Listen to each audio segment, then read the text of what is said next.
വയനാട് മേപ്പാടിയിലെ റിസോർട്ടിൽ ടെന്റ് തകർന്ന യുവതി മരിച്ച സംഭവത്തിൽ ദുരൂഹത ആരോപിച്ച കുടുംബം.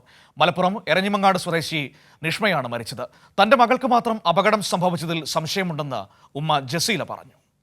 കഴിഞ്ഞ ദിവസമാണ് വയനാട് 900 വെഞ്ചേഴ്സ് റിസോർട്ടിൽ ടെന്റ് തകർന്ന് നിഷ്മ മരിച്ചത്. അപകടത്തിൽ 3 പേർക്ക് പരിക്കേറ്റിരുന്നു. മരത്തടികൾ കൊണ്ട് നിർമ്മിച്ച പുല്ലുമേഞ്ഞ ടെന്റാണ് തകർന്നത്. മഴ പെയ്ത് മേൽക്കൂരയ്ക്ക് ഭാരം കൂടിയതാണ് അപകട കാരണമെന്നാണ് പ്രാഥമിക നിഗമനം. എന്നാൽ അപകടത്തിൽ സംശയമുണ്ടെന്ന് കുടുംബം ആരോപിച്ചു. അപകടത്തിന്റെ കാരണം വ്യക്തമായി അറിയണമെന്ന് ഉമ്മ ജസീല പറഞ്ഞു.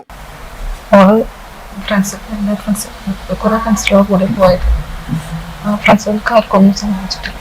അവൾക്ക് മാത്രമാണ് അപകടം ഉണ്ടായത്. കൂടെയുള്ളവർക്കൊന്നും സംഭവിച്ചിട്ടില്ല. അവൾക്ക് മാത്രമാണ് എന്ത് സംഭവിച്ചത്.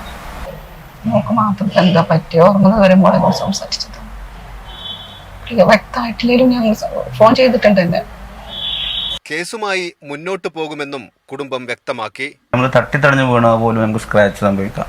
അത്രയും ഭാരമുള്ള സംഗതി വീണിട്ട് ഒരു സ്ക്രാച്ചോ കാര്യങ്ങളോ സംഭവിക്കാതെ എങ്ങനെ മരണം സംഭവിച്ചു, എന്താണ് അന്ന് സംഭവിച്ചത്, എന്താ അതിൻ്റെ പിന്നിലുള്ള ദുരൂഹത, നമുക്കത് ഒരു ചോദ്യചിഹ്നമായിട്ട് കിടക്കുകയാണ്. അപ്പോൾ അതിന് ഇനിയിപ്പോൾ ഏത് തലത്തിലാണ് നമ്മൾ പരാതി കൊടുക്കേണ്ടത് വെച്ചാൽ കേസായിട്ട് മുന്നോട്ട് പോകാൻ തന്നെയാണ് നമ്മൾ ആഗ്രഹിക്കുന്നത്. കുടുംബത്തിന് നീതി ലഭിക്കണമെന്നും ജസീല ആവശ്യപ്പെട്ടു.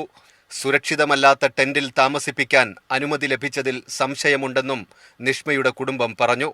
കൈരളി ന്യൂസ്, മലപ്പുറം.